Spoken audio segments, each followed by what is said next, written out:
Welcome back to another Gamers Game review of me, Solid Conquest, and this is the single player review of Gears of War Ultimate Edition.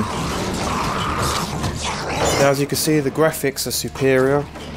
They really do show off the power of the Xbox and new gen. So really you can already see there's a slight difference between the two games.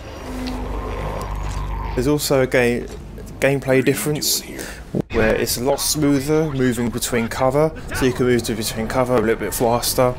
You can also aim a lot quicker, so the it's a little bit more smoother between standing still and aiming, and a little bit more smoother between cover fire and also aiming again.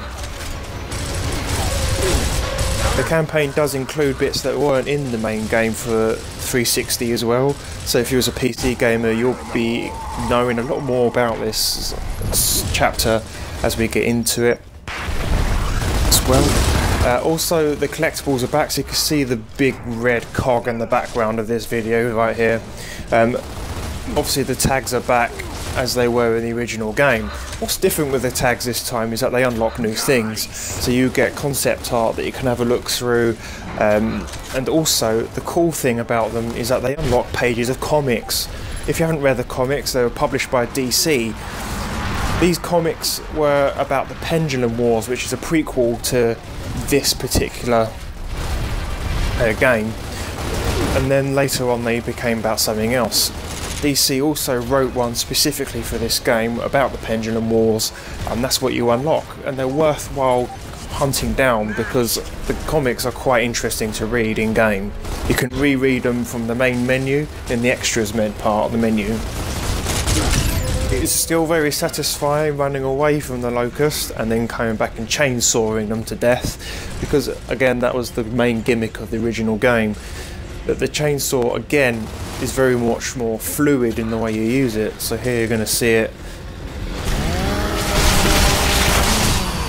You can get the sense that although Coalition have improved things slightly, they've also left them as Epic intended them. Each weapon is still virtually the same, with slight tweaks to how powerful it is and how long the range is slight. Got it! Watch it!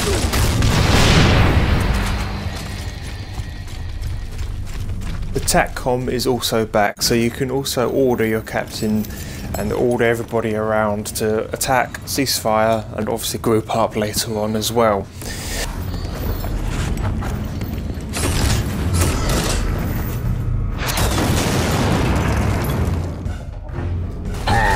The single player is really worth having a look at anyway. Every time you go into the single player you can obviously go and find the collectibles. Each skill set is a little bit more difficult. We're playing hardcore in this review, so you can see it's a little bit harder to take things down.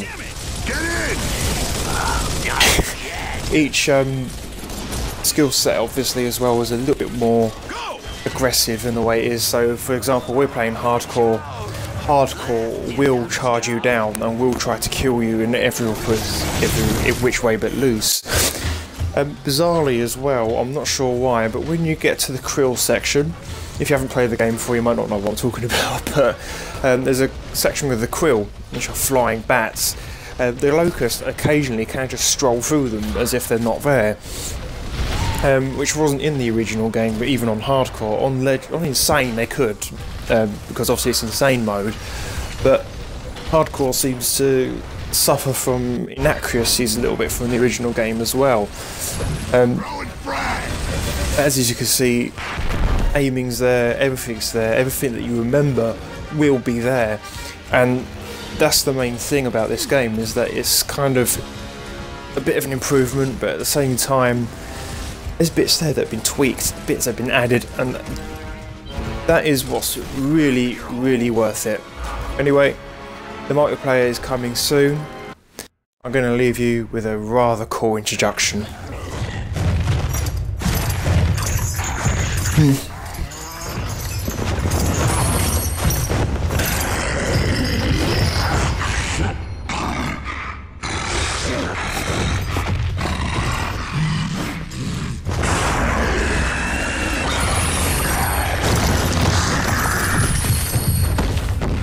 Get out of here. We gotta get fucking out of here.